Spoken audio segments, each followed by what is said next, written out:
time with today. I hope you all are, and thank you all again for coming. I'm pleased now to introduce John Harris. Mr. Harris is co-founder and editor-in-chief of the Politico newspaper and the website Politico.com. Most of you have heard of Politico.com. I'm not sure how many of you know that there is actually a Politico newspaper. I think Mr. Harris will probably talk a bit about that. We were just chatting about it a minute ago. Mr. Harris is a longtime reporter at the Washington Post and is the author of The Survivor, Bill Clinton in the White House. He's also co-author of The Way to Win, Taking the White House in 2008. Mr. Harris reports that he stumbled into journalism during his freshman year at Carleton College in Minnesota. We discovered that he is an alumnus with our own Professor Pam Lucky. They're both alumni of Carleton, so there may be a conspiracy afoot, I'm not sure. But he started in journalism during his freshman year at Carleton. And when a friend who worked for the student newspaper asked him to write a couple of articles, he says the effect was instantaneous. Surprisingly, it was instantaneously positive. He was certain what he wanted to do with his life from that moment on. And following a fascination with Washington and politics, he was fortunate enough to start a summer internship at the Post 2 days after he graduated from college in 1985. It's a little more difficult to do that now. At the end of the summer, the editors asked him to hang around a while longer. That while ended up being more than 21 years, covering local politics, state politics in Virginia, and national politics. From 1995 to 2001, he covered the Clinton White House. That led to his book. After 20 years as a reporter, he became convinced that at a time when journalism is undergoing wrenching upheavals, everyone who cares about the profession should be involved in answering the question, what's next? Becoming an editor was a way to be more immersed in those conversations about the future, about how to use the web more creatively, about how to sustain serious journalism at a time of diverse threats. His brief editing career led him and Jim Vandehei, who worked with him at the Post and now is his partner at the Politico, to have blue sky conversations about what they would do if they ever had the chance to start a publication about politics from the ground up. Those conversations initially were mostly a way of passing the time. Then in the fall of 2006, they became a lot more serious. Robert Albritton made clear that his notions about the future of journalism were very much in sympathy with theirs. And he offered Messrs. Harris and Vandehei the chance to start something from scratch.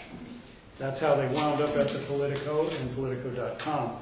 In addition to providing provocative daily coverage, they hope to add something to the conversation about what's next for journalism. And Mr. Harris says they are determined to have fun while doing it, something he says is lamentably in short supply in newsrooms these days. Hear, hear. Please join me in welcoming John Harris.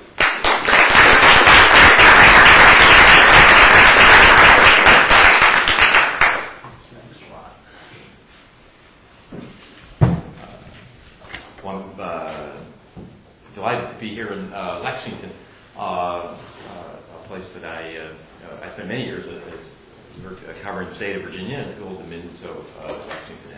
I have not spent as much time here as I might like, but this is familiar territory for me. I'm sending my greetings and also my regrets from must be one of the most famous W&L journalism graduates, Michael Allen of Politico, who's along with Jim Vandehei, who's one of the people that started this, helped us start this joint.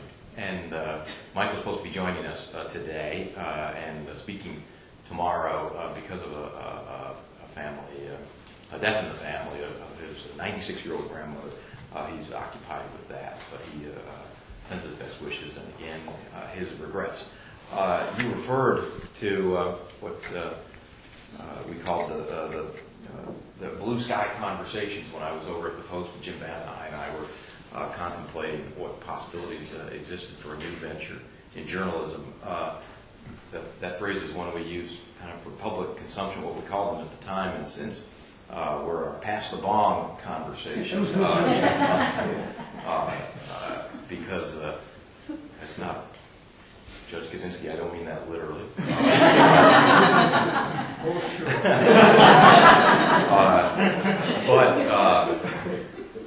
there was a kind of a 2 a.m. in the dorm room ethos as we discussed what was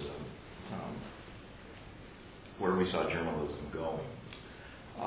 We both had very good jobs, responsible jobs at the Washington Post, and yet we also saw, with a mix of dismay and dismay for something that was dying and enthusiasm for something that we thought was being born, we looked at, I've been a lot of time talking about the world of journalism as changing. With respect to the paper where I grew up and spent 20-some years, and met Tony Losey, the Washington Post, is I'm always, in some ways, the Post is in my blood. I did, and I never speak disrespectfully of it, I did believe in the position that I was in, the last position I was in at the Washington Post, which was the national politics editor, in charge of campaign coverage and White House coverage, that the paper was not reckoning adequately with the way that journalism was changing because of the web, and the way that stories would, the way that the audience related to journalism, the kind of reporters who excelled in a web world versus those who excelled in a print world. The Washington Post has a terrific website. It's the second biggest newspaper website in the country after the New York Times. So it's not that they're not thinking about the web, but the reality is the mindset, the institutional rhythms, the way people organize their work day, the way they organize their thinking about any given work week or about their more broadly their career, it is centered on that print newspaper. In that sense, I can't speak to, I won't say 2008, I'll say, but certainly 2006, in that sense, wasn't really that much different than 1906. And that, to me, seemed to be a problem. I was all set to join with other people who were at the Post as sort of collaborators in changing that mindset. At the same time, there was a kind of an entrepreneurial streak in me, and certainly in Jim Van Dyke, my partner at Politico, that, you know what, in this chaotic new media environment in which the old order is crumbling and a new one is not yet constructed, we thought there was a great opportunity to start a publication from scratch. We had a couple of different ideas in mind about how journalism had changed because of the web. The first is it has, in a big way, has disempowered editors. Editors are still vitally important. I am one myself. But the historic function of editors, one big role has been taken away. If you go back, certainly to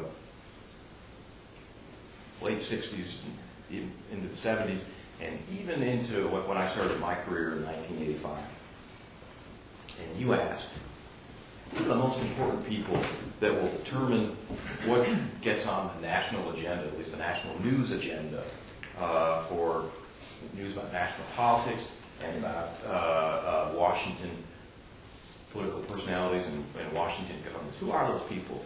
You could literally fit them easily in this room, and I think actually have some room to spare. Let's say it's 1975. Who controls the news? Who would you put in there? Who are the most influential people? Well, you would put the handful of top editors and top political reporters at the Washington Post, also at the New York Times. You probably would add the Wall Street Journal, maybe, if you were stretching a little bit, you would add the Los Angeles Times. On the newspapers, that would be just about it. USA Today, of course, did not exist at that time. You would add the network executive producers and the anchors for the then free, all-powerful newscasts. Of course, CNN, MSNBC, Fox didn't exist. The three evening newscasts with their huge audiences. At that time, you would have put the Washington bureau chiefs and the editors of the 3 weekly news magazines. Obviously then, you know, like the older people in the audience know what I'm talking about. The younger ones, it's probably like it's a shock to you to realize it used to be even a relatively small, the third place magazine, U.S. News and World Report, to be on the cover of that was a huge thing. They announced the other day there is no weekly U.S. News, they're going monthly. Those people, and like I say, we could fit them in this room, were the people that had vast influence on what Americans knew, what they were arguing about, learning about in national politics. People at the Post, that was one of the fun parts of the job. You work at the Washington Post, you get to help set the agenda for national politics. And that role has been demolished by a succession of technological changes.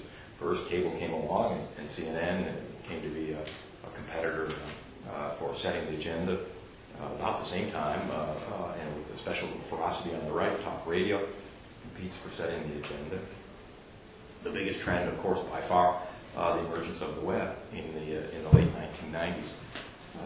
What does that mean? It means that it used to be the person who had the power was deciding what goes on the front page of the New York Times. Now, anybody with a mouse in front of the computer is his or her own editor.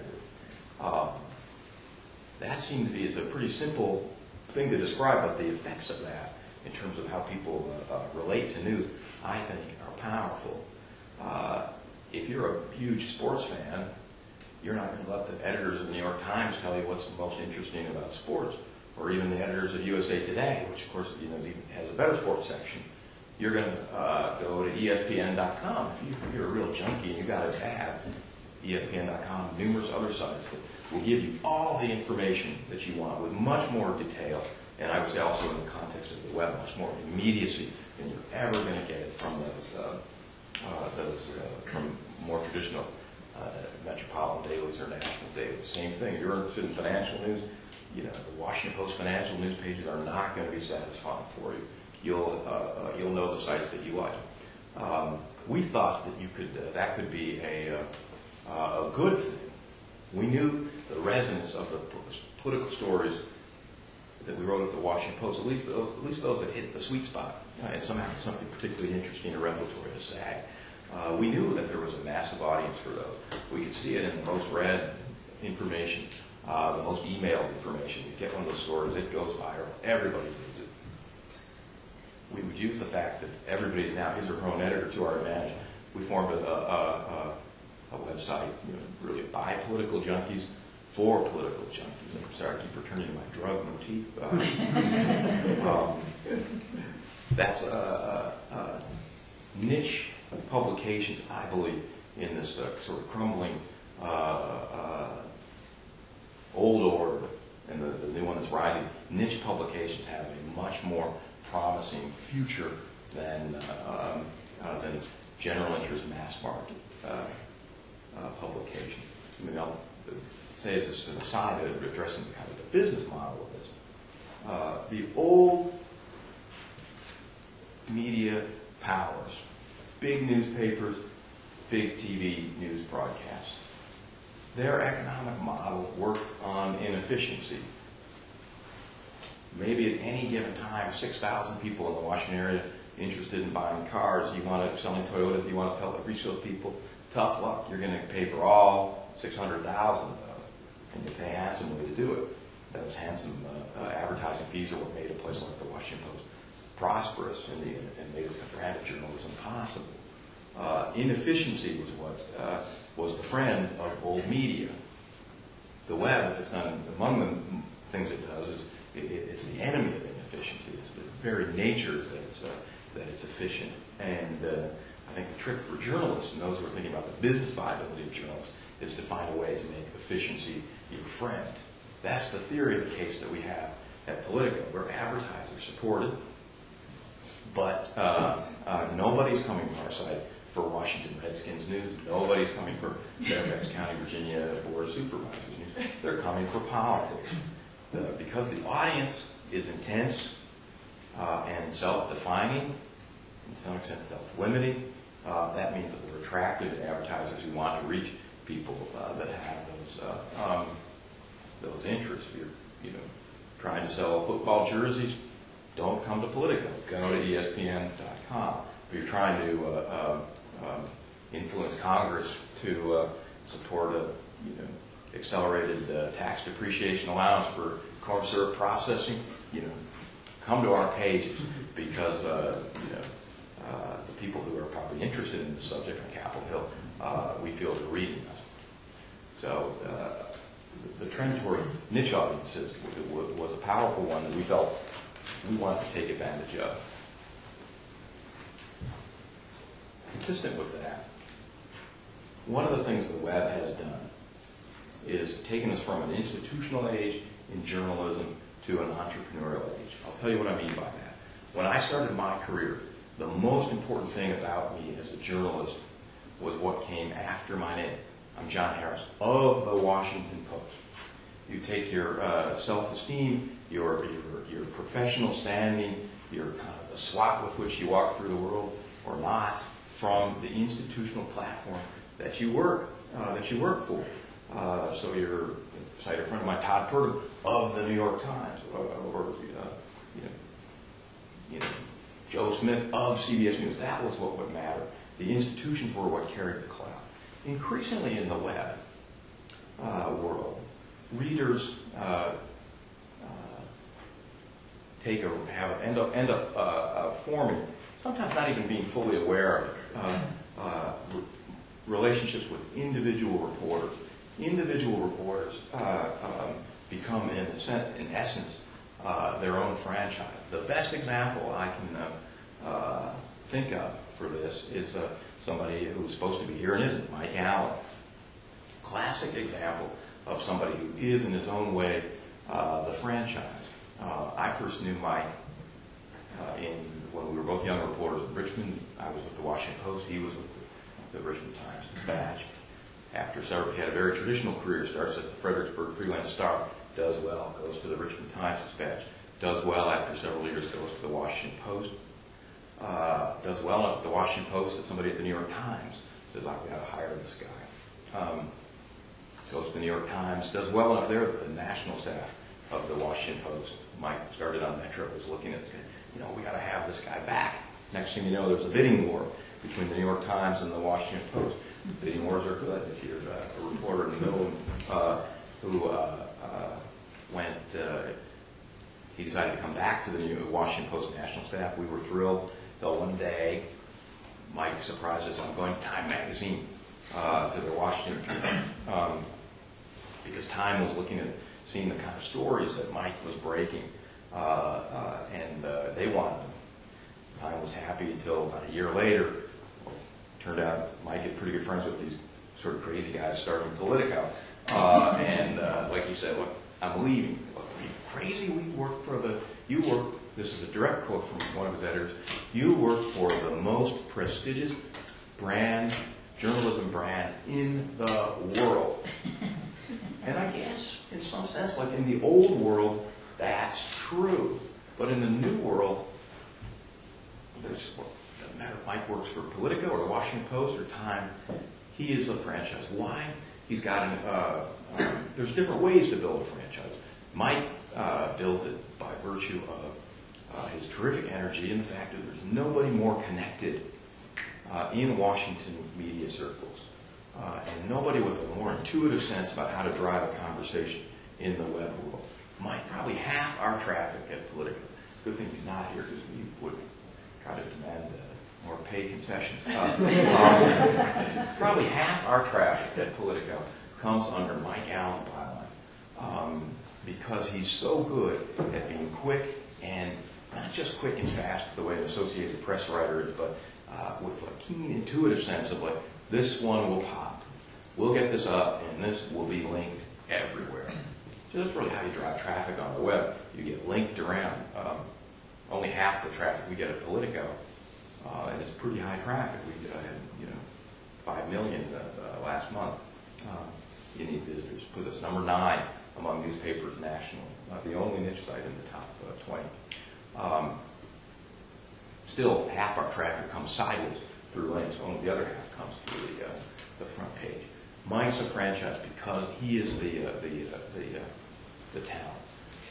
We decided to take advantage of that. What we told our investors, the people that back Politico, was, you know what? If you give us the license to go hire these franchise reporters, people who do certain things distinctively well. This person knows Congress better than anybody. This person is got the sort of keenest analysis. It's always the story that ends up illuminating what's really happening in Washington. You hire those franchise people, and we can build a publication. I think in the old pre-web era, to start a new journalistic platform would take years, probably decades, to establish a relationship with sources, a relationship and credibility with advertising, most important, a relationship and credibility with the audience, with the readers. In the web world, we effectively did it from a standing start, betting on these two fairly simple but powerful ideas that in the new world, niche sites have an advantage over general interest sites, and that in the modern journalism world, the reporters are the franchise, and the platform and the institutional name matters relatively less. It still matters, but it matters relatively less.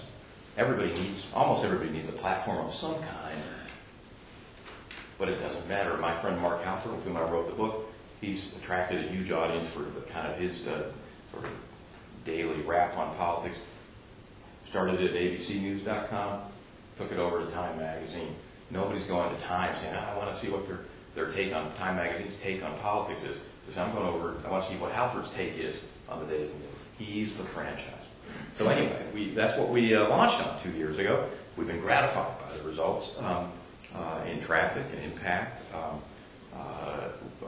We've done the things necessary to that I think are certainly they're necessary for a publication, but I think they're increasingly necessary no matter where you're in, whether you're a new publication or an old publication. You've got to promote your stories. You've got to pay attention to, does this drive the conversation? Is this story interesting enough to sort of move the needle? Now that bothers traditionalists. It bothers me to some extent. I'm a traditionalist. But it is the reality that, it does reflect the reality that to run a news publication in this environment means to be constantly aware of that this is a war. Every day is a war for the audience's attention. Every day is a war for impact and relevancy.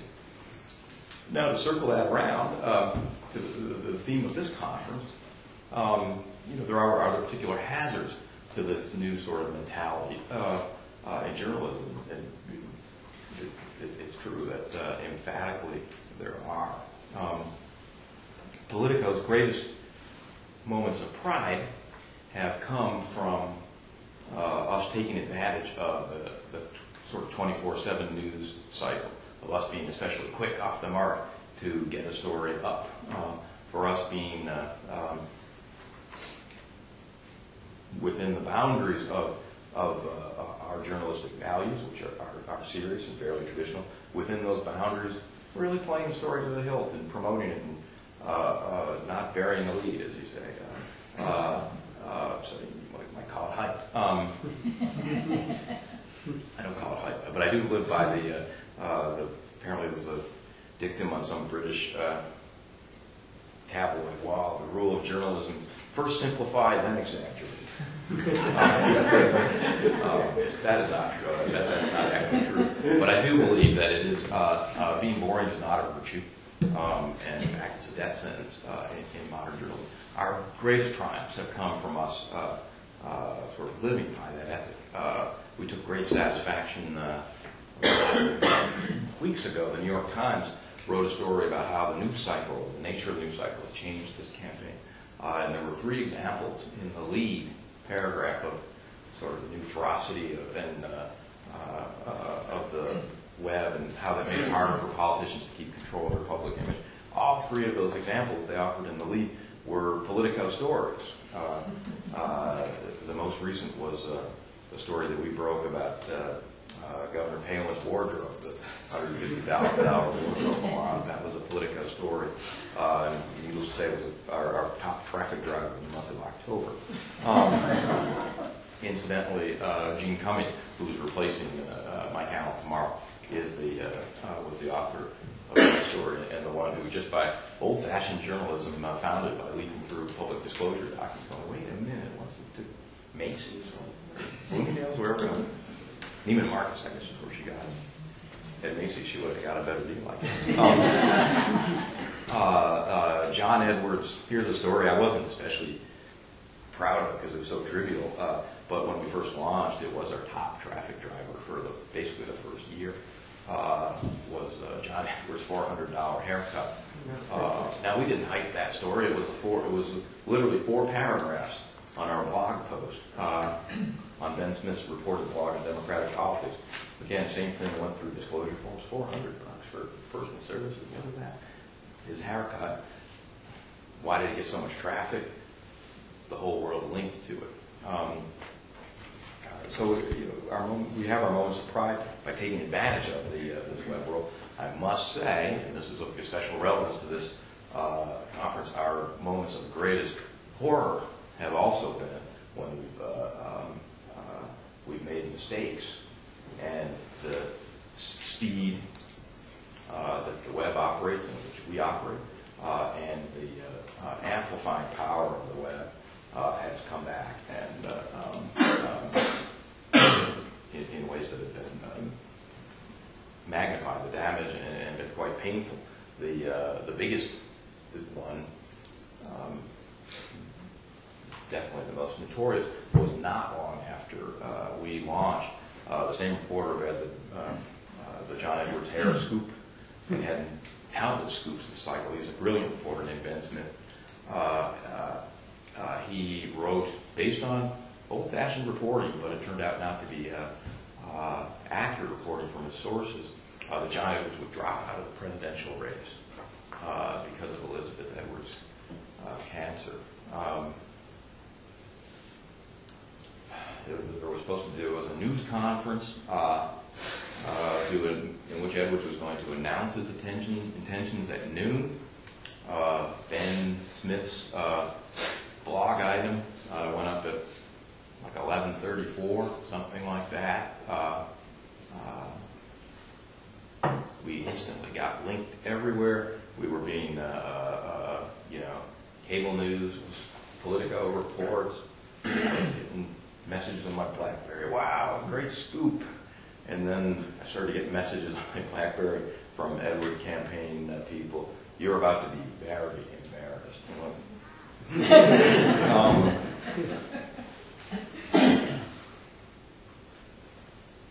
Good lesson. I mean, this was early in our existence, and fortunately, the incident didn't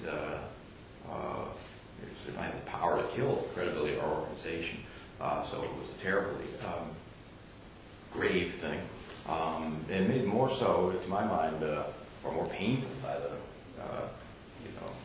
kind of a classic sort of journalistic bullshit story. Not just the fact that it was wrong, but who cares if you're first with something at 11:34 when you're going to find out the actual truth at noon?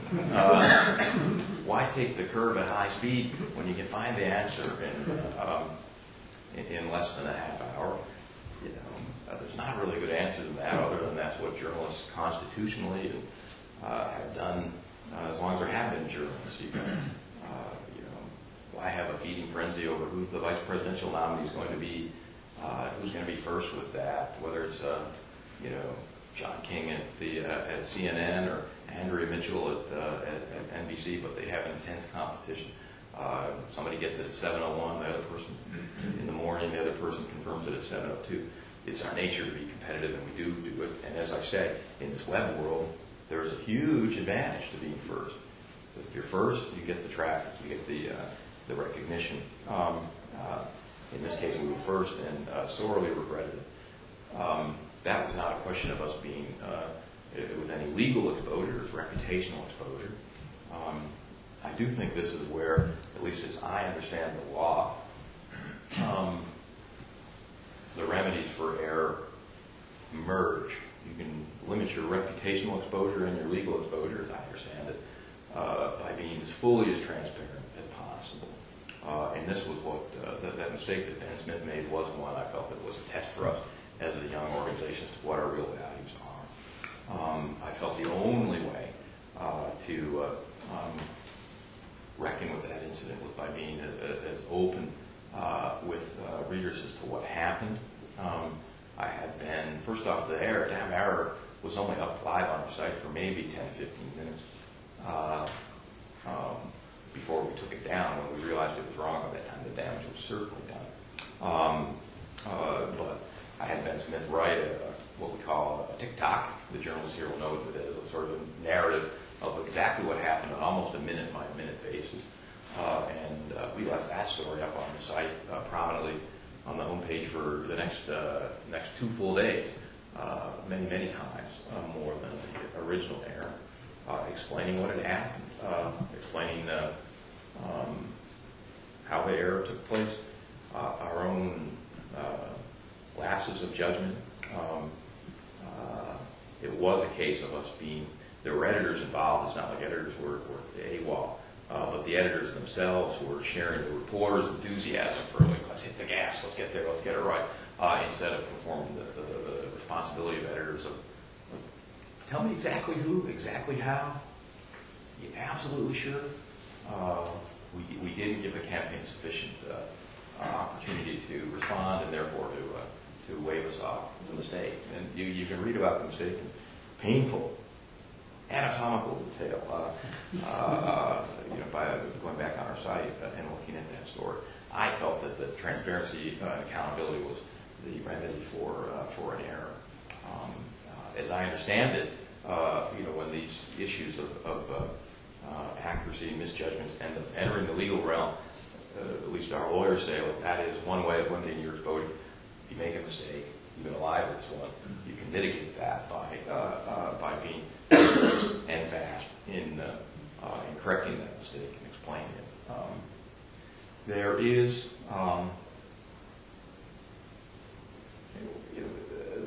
that's my view of this. I'm often get asked to be kind of a spokesman for new media because Politico is a new media platform, and our existence is itself a reflection of just how rapidly the world is changing. But I'm an unlikely spokesman. My values are traditional journalistic values. My mindset is a traditional journalistic mindset. Not surprisingly, I grew up in a very traditional newspaper. I believe the traditional journalistic model is defunct. Whether you work at an old paper like the Washington Post, a new paper like Politico, you have to be consumed with that question, as was said in the introduction, of what's next. And I do think that means being faster. It means being constantly vigilant to sort of how to drive the conversation. And in doing so, there are hazards, and the way to navigate those hazards is through transparency, and it is through falling back on first principles. I would definitely rather be second than wrong. It just makes the job of editors, who in some ways have become defunct. An editor can't set the national agenda the way it was in the old days. It, in other ways, gives editors even more serious responsibilities of how to not just vet stories, but to create a mindset and a psychology of self-vetting among reporters. Most of the younger people I hire never came from a place like the New York Times, the Wall Street Journal, or the Washington Post. They don't have this orientation. They don't have these values. So it's incumbent upon us as an older generation of journalists to train them. And so that the challenge is, I think, is to vindicate old values, but also make them relevant to a new age. So with that, I'd be happy to continue the conversation. Yes, ma'am. You talked about 24/7 news cycle, and And are your reporters then basically working 24/7? Is there any shift work? And if they're not, if you are working 24/7, are you a little worried about burnout? You're not a labor lawyer, by the way. I was once. Our reporters do not work 24/7. We do probably spend more time than the traditional newspaper thinking about scheduling and how to keep a site vital around the clock. And even though you don't necessarily need to be vital at 3 in the morning, you do need to be really well positioned if something big does happen at 3 in the morning, how you're going to react. I will say the reporters that seem to thrive most in this web world, they don't work 24/7, but they somehow seem to give the impression of it. I can't tell you the number of people who ask me about my account. I was like, I never sleep. And the answer is, I think, a couple hours a night. Most of our staff, we need sleep, but they do manage to, like Ben Smith, Jonathan Martin, they're bloggers. Not bloggers of the sort we think of, like some guy in his basement spouting out opinions. They run a reported blog, and those guys work like the devil. They get up in the morning and figure, okay, what can I do before going to work to, pop a couple items on the site. Before they go to bed at night, they will do the same. So anyway, I hope that they don't unionize, because that could get expensive. But they're really committed to the craft, and they work hard to help. Yes, sir. You talked about what's next, and I guess you guys put Politico 44 out last week. Right. I was wondering how that's going and what your plans are with it. Thank you for the question. You give me an opportunity to do a little advertising. That's your invitation. One of the things we got asked a lot, since we didn't have great traffic during the campaign, it was clear we were riding a big wave of national interest. Virtually every site that covered politics saw its traffic soar during the campaign. It was like, well, what are you going to do when that wave crests and then crashes as it did on Election Day? The way we've answered that question is we expect there to be just as intense interest in this new administration. And we've responded to that by creating something called Politico 44, obviously Obama, the 44th president, that kind of combines the elements of a blog and its own homepage. It's meant as a sort of a real-time diary of the Obama presidency, in which we are constantly writing new items and carrying them throughout the day. So you can basically follow in pretty much real time everything that he's doing. At the same time, we're also doing lots of enterprise reporting. But we don't want to. There's nothing novel about kind of round-the-clock reporting. Associated Press and Reuters have been doing it for years. But doing that kind of reporting with sort of more personality, more voice, and more enterprise, that is something comparatively new. It used to be your enterprise reporting you do it until Sunday. In this environment, you can't do that. Yes, sir. As you go for the real-time look at the Obama administration, how do you avoid basically casting judgment and deciding things are good ideas and bad ideas as they're announced before we have time to watch a policy proposal play out, or if he names the Secretary of State, you're going to be up on Politico 44 talking, oh, is this good, is this bad? How do you make sure that you're not leaping to judgment before we ever get a chance to see things happen? Well, I will say that whether it's a virtue or a flaw or some of both, we don't really put much stock in our site about making interpretive judgments as to a good idea or a bad idea. We do invite that from outsiders who contribute to our pages. We've got something that's we think kind of an intriguing idea called the Arena, which we've signed up. We're up to a few hundred people, sort of Washington we've got members of Congress, we've got academics, political operatives who are in the arena, and we don't ask them to write long things, just a paragraph or two, in some cases a sentence or two about the issues of the day. So we might say, Hillary Clinton as Secretary of State, good idea or not? And then we publish the answers almost in a blog format. We ourselves don't try to tackle that, whether it's a good appointment or not. It's definitely true that most of us who work there are kind of political junkies. And so we don't even gravitate to the question of whether something is ideologically or even practically that great an idea. I had a friend who said, he goes, I can see why you call it Politico and not Substance Co. For better or worse, that's who we are. Yes, sir. How do you handle what are your conversations about feedback loops and user-generated content and so forth?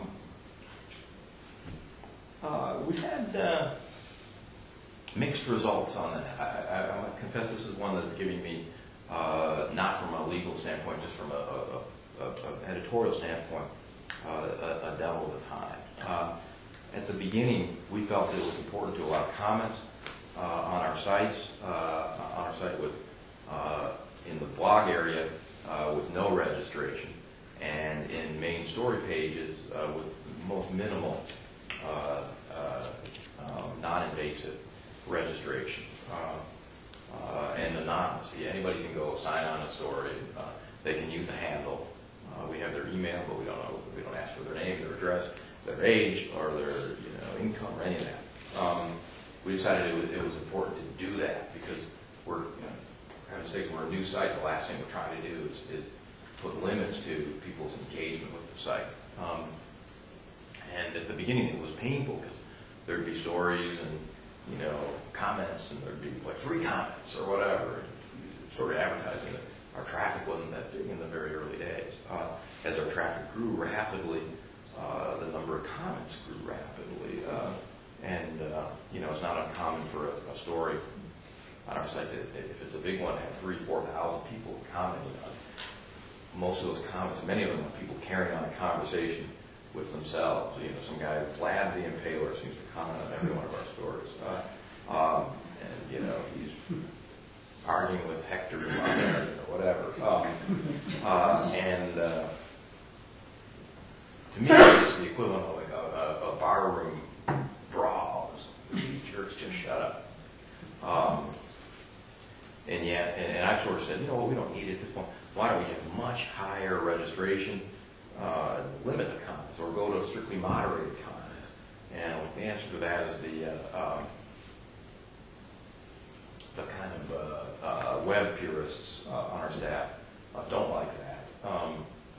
They think it's sort of antithetical to the free-for-all spirit that we want on the web. And I would say also that putting on a business hat, like if you were to cut that off, you'd see time on site go down. And that is an important statistic that advertisers look at, and as an advertiser-supported site, we obviously care about that.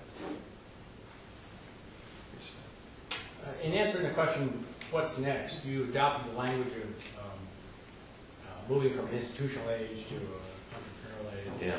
Political scientists, Alan Earhart, for example, Alan's a journalist, in a book called The United States of Ambition, adopted the language of moving from establishment politics to movement politics. Right. Political scientists talk about this in terms of cycles. So at some point we're going to move back to presumably an institutional age or a new establishment. So the question is, what will the new establishment be like? Who will it be? Will it be Politico, Real Clear, a few dominant websites, or are we forever going to have the wild, wild web? A complete, open, decentralized, utterly fragmented. Well, I will say of Alan Earhart, who I don't think I've ever met, that when I wrote my book, The Survivor, the history of the Clinton White House, he gave me, by far, my most lavish review on the front page of the New York Times Book Review. So guy. He is brilliant. Really brilliant guy.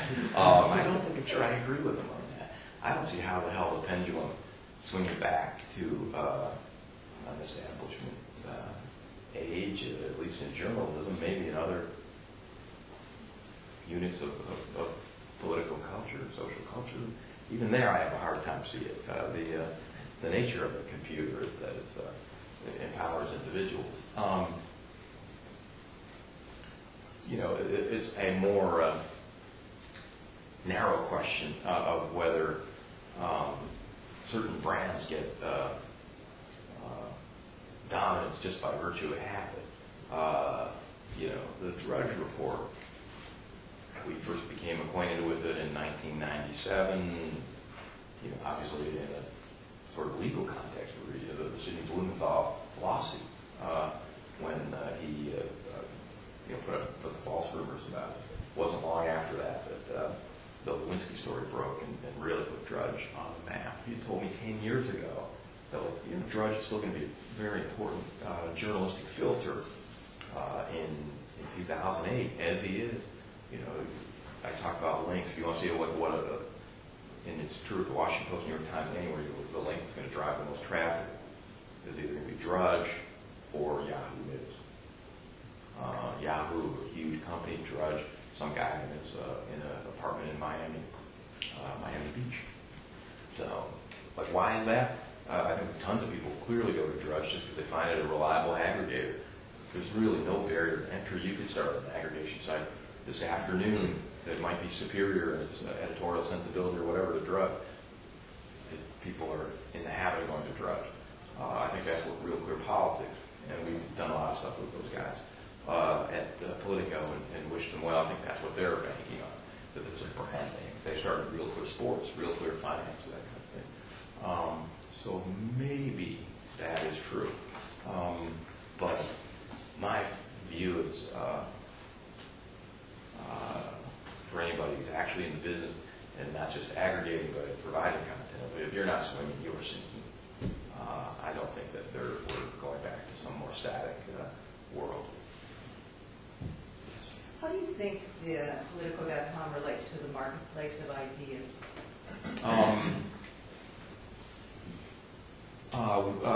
We're trying to relate more centrally to it.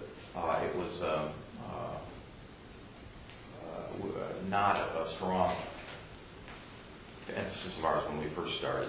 We were just trying to break news. And based on our kind of area of expertise, which a lot of times was sort of horse race, sausage making news. That's been our has been still heavy is our emphasis. But we didn't set out just to create a kind of superficial buzz-driven site. We're not trying to be for politics, but Tina Brown is trying to be with her new Daily Beast or whatever it is, which is sort of loudly about buzz. For the joke about substance go, I want to be proud of the publication we put out and think it contributes to the discourse. More policy coverage is part of that. One of the people who works for us is David Rogers of the Wall Street Journal, the dean of the Capitol Hill Press Corps, spent 30-some years up there with the Wall Street Journal, before that the Boston Globe. So any publication that's got David Rogers working for it has got a pretty good substantive rudder. Now, the actual realm of ideas and argument, we like to sponsor that discussion. We don't like to really contribute to it. In our own books, we're not the New Republic, the Weekly Standard, Foreign Affairs. I mentioned that arena. I think that's probably our biggest contribution. We've got lots of really, really substantive people signed up for that who do care passionately about ideas. The reporters are setting the agenda for the other news media who used to sit in this room. Those people, right? Who could sit in this room. And now it's your handful of people who are setting that political agenda. I don't want my point to be mistaken. I believe the agenda-setting capacity does no longer exist in any kind of concentrated form. On any given day, it might be an infinite number of people who potentially setting the agenda. You know, who set the agenda on the day when Barack Obama's bitter comment about people being bitter about guns, and rural voters are turned away from Democrats because they're bitter about the economy and so forth. Well, in that case, it was the woman for Huffington Post, who's not a reporter, but for purposes of that night, kind of was playing one, was at the fundraiser and wrote it down, and up it went on Huffington Post. So that day, Huffington Post sets the agenda. Maybe tomorrow it'll be the Washington Post that sets the agenda with some investigative piece, or it'll be Politico with some piece that's been misreported. So I reject the idea that anyone anymore, as an institution, sets the agenda. Individual journalists do. And I do, I mean, for all I'm kind of joking about it, I do also reject the idea that the sort of ephemera of politics is necessarily triumphant over really more serious argument ideas in this new world. It's true that Ben Smith's, item about Jonathan's haircut was massively trafficked, but so have been the kind of the most sophisticated analysis pieces that we've written. If you write them with enough punch and style, those pieces get just as much traffic, actually far more traffic than other more conventional pieces. So there's definitely journalism generally, I'm talking about us, is not in a race for the bottom. I know sometimes it seems that way. You're clicking around on the cable shows, but I don't believe that it's in a race for the bottom. The web has got a bottom and a top, and I think that they both can thrive. Yeah. Can you talk about the Politico newspaper and why there's a need for a print version and how it relates to Politico.com? Sure. I'm very pessimistic from the standpoint of metropolitan dailies about the future of print. You look at those trend lines on advertising lineage and circulation, and I think those places are walking around with cancer. For us, we have a very small print presence, about 27,000 copies get printed. They get overwhelmingly distributed on Capitol Hill, and that paper edition. There's no story in the paper that's not also on the web. Lots of stories on the web that don't make it in the paper, but it is edited with a heavy emphasis on Congress and the kind of stories that will drive the conversation on Capitol Hill. And we'll keep publishing it as long as it's got sort of publishing vitality, which it does. We can often tell if people are seeing stories on paper, we're hearing people talk about them. On Capitol Hill, a lot of people are sitting around in meetings, they're riding the little subway trains from the offices to the Capitol. Plenty of people have time for print. A lot of these members of Congress are not exactly into the web. The series of tubes, isn't that what Ted Stevens called it? So with those people, maybe we should get like a large print edition. But even the younger people, who obviously are probably most consuming Politico most frequently on the web, even like those people like the print edition, you take it whatever. So it sort of clearly works for us as a vehicle for delivering our journalism, and because of its success in that, we'll also still make a lot of money for advertising from it. You described the old world of journalism, the new world.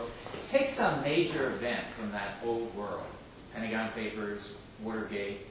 Does it turn out any differently if something comparable happens today? Great questions.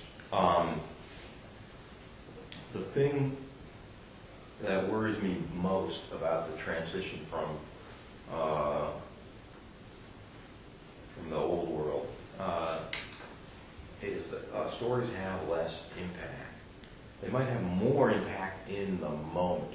The Pentagon Papers would come out now, and like cable would go wild, and so there, in that sense, probably the whole country would be aware of the Pentagon Papers and inflamed by it in a way that, even in 1971, relatively small elite circle of people would have been really paying attention to it. And maybe other people would be vaguely aware, there's some court case, or didn't the New York Times publish something they weren't supposed to, but like now you'd have round the clock, furious coverage. People would talk about it Russian before would they be read talking it. about it, and then we'd be on to the next uproar.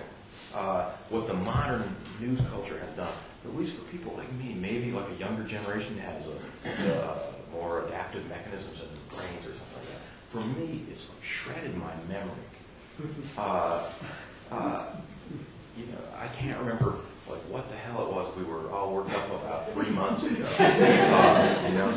Something to do with Hillary Clinton, like maybe being a Muslim. She shot somebody in Bosnia because she was bitter. and it's like, whatever, it's just all melded there. You don't really have to worry about it because you can just go Google it and find out what it was. But at least for me, the print edition, I can, for big events of the sort you described, I can visually picture what the front page of the paper looked like. There was that story by Bob Woodward here, and a sidebar by David Broder right there, and it's like a mental organizing device almost for me. We don't really have that now. That's too bad. But the more substantive implication of that, I think, is big. Like we have a whole society walking around with ADD. And I don't think without trying to sound great, I really think it's troubling for our discourse and for democracy. One thing it does, I'd say, more to this point, one thing it does is it minimizes. It reduces accountability of public officials.